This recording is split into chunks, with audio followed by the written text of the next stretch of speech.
What's good, YouTube, and welcome to the house. Before we get too hot and heavy into today's market watch, I have a little giveaway to do. Thanks to you guys using my TCG player link in the description down below, costing you nothing extra to support the channel directly for the cards you would already be buying. And all you gotta do to enter this giveaway is be a subscriber. I'm not gonna give it to somebody who isn't supporting the channel, so have those settings public, like this video, and then tell me what reprint or new card, it can be Red Eyes Dragoon, or even the new Blue Eyes or Dark Magician support. Tell me what card you want out of the Megatins the freaking most. And with that, I'm gonna make another hard choice on top of the choices you're already making. You can either win 255 counts of the Sacred Beast OCG sleeves, or I really like these, but I don't know which one's gonna win this.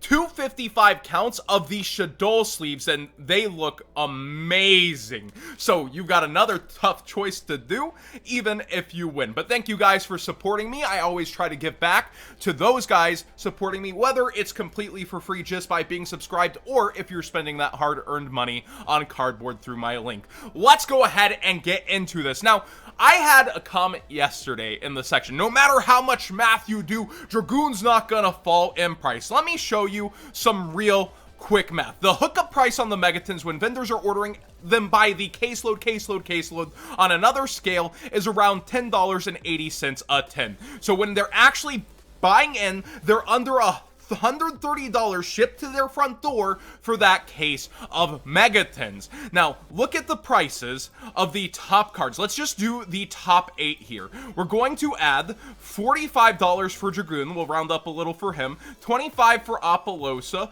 We'll do $22 on Extrav. We'll do $21 on Borrelsword, rounding down on those two. We'll do $20 on Masquerena. And then, oh wow, we're already over there. Okay. And all these other vendors are going to be cutthroating each other and slashing prices to make sure they get sales rates, and we're only on pre-sale, so there's several things inflated.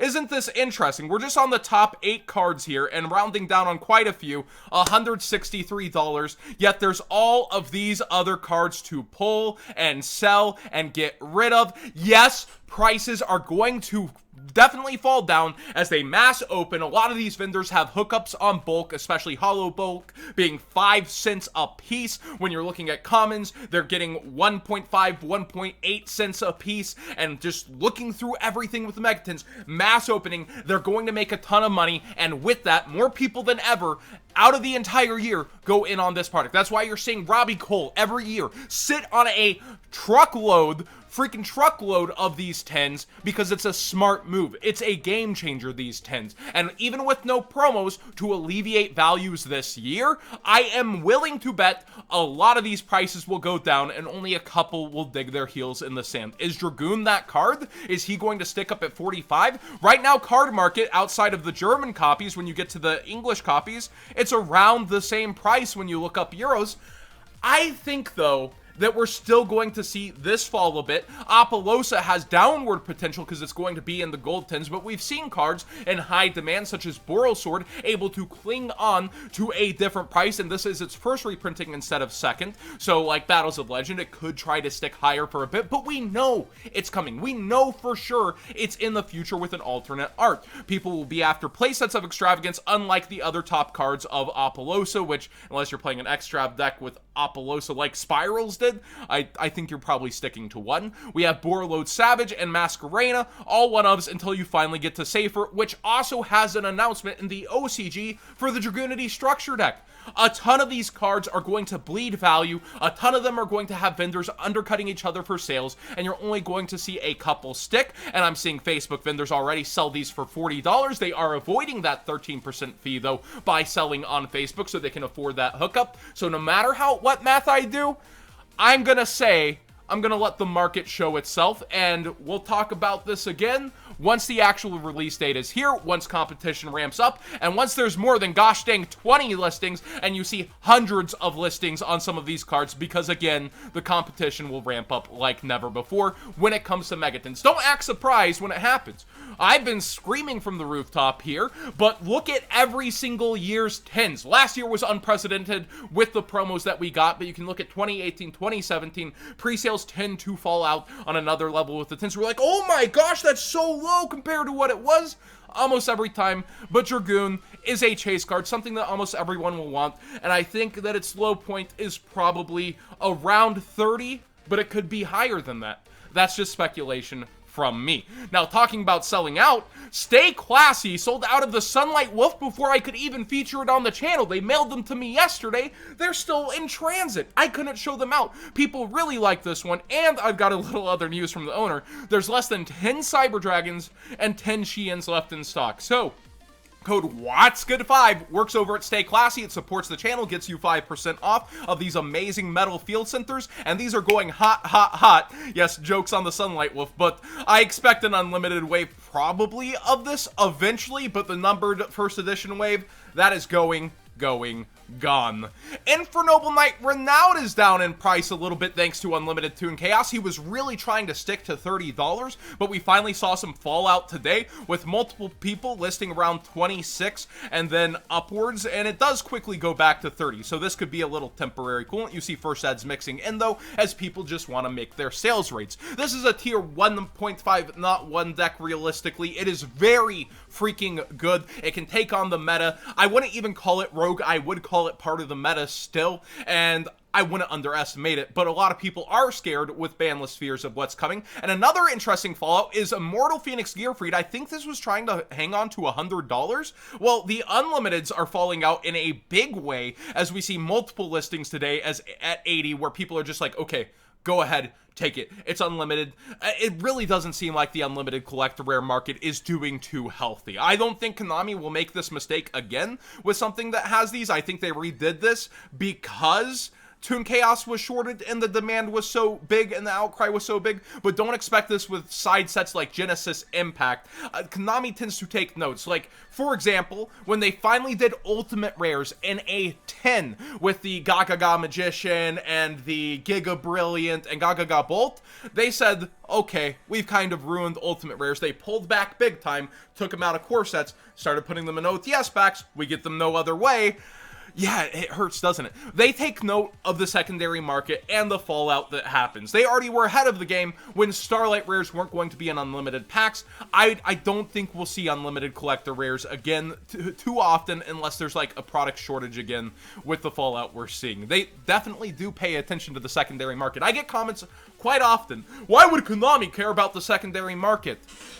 To reprint things and sell future sets and cards. That's why they care about the secondary market. That's why it's often high-end pieces ending up in other stuff. Forbidden Droplet is a card I keep getting questioned. Will this go down? What do you think its bottom out price is? Rise of the Duelist was shorted, and this is a very popular card, but I'm not surprised with any $10 fluctuation on the top cards. We saw this head down to like, I think 76 not recently. Now it's back up to 80. Nadir Servant was at 70. Now you can get them for 60, and I would love for this to keep falling out and people having cheaper options, but this deck is loved, and that's unlikely to happen, as you see about a playset, and then it starts going up in price again. So any fluctuation of $5 to $10 is not that alarming. I could see this around 70, maybe lowest 67 if it really takes a break, but it also could just keep climbing from here. There's no real way to tell how people are going to attach themselves to this card. Also, we're only playing by remote duel with physical cards. There's a reprint clock on this for, yes, I know it's a long way, a whole year away,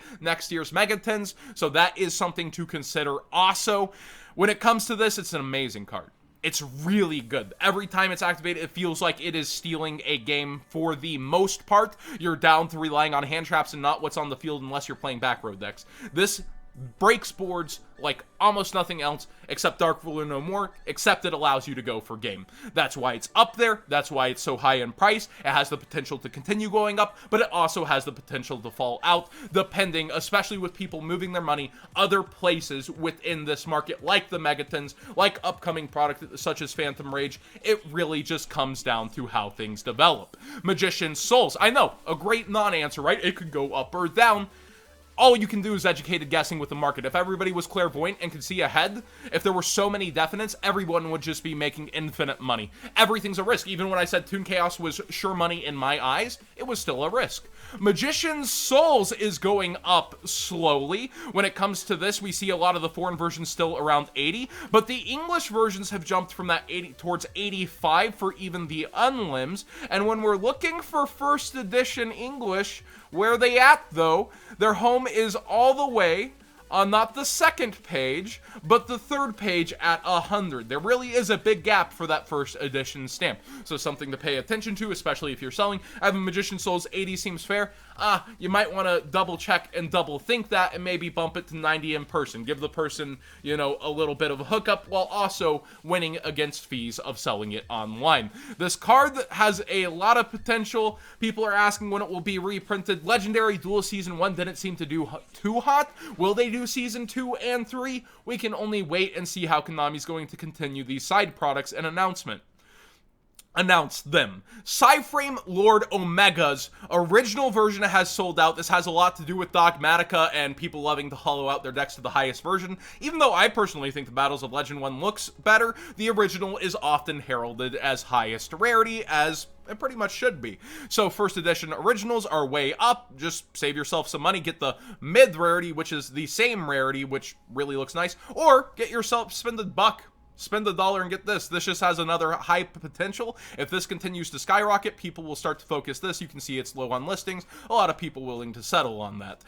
Dark Rebellion Xyz Dragon, the secret rare is gone. This is kind of an interesting buyout. Has to do with the anime, upcoming Phantom Knights. Phantom Knights do tend to like to go into this. You also have talk of Requiem Dragon being a negate you can put on board depending on how you're actually popping off and comboing. The secret rare is not too cheap for Requiem either. Try saying that 5 times fast. The Unlimiteds here, the first eds have that gap up to $10.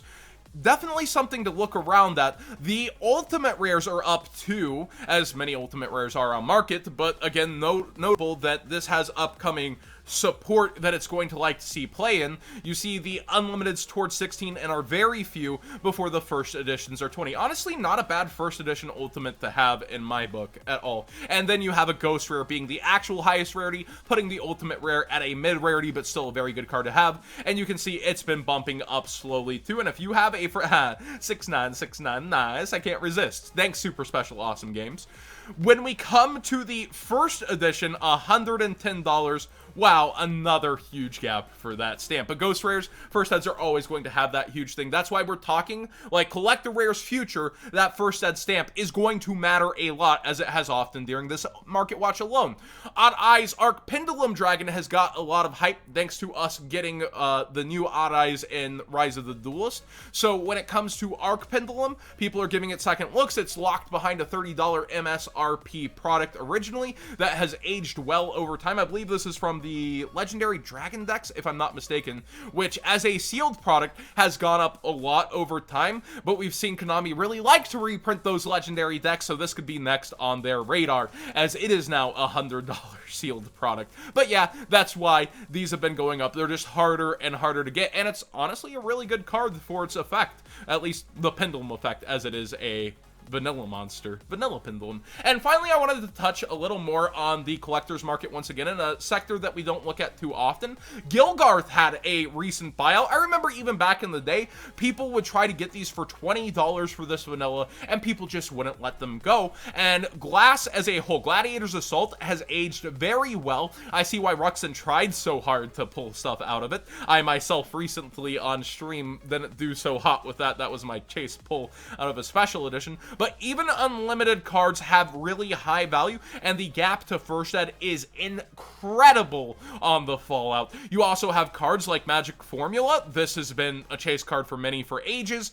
For the secret rare, Necroface, of course, coming off the list, skyrocketed into another atmosphere. You have the misprint, the Chaos Neos, and the regular Ghost Rare Neos. Soul Taker even's pretty good. The secret rares are just so desired out of here, and it's really nostalgia bait combined with how how hard these are to get. So this is a market definitely to pay attention to. One of the highest end secret rare markets comes from this set, and originally the good old $300 boy is kind of chilling versus what he got hyped to from Gladiator Beast getting new support.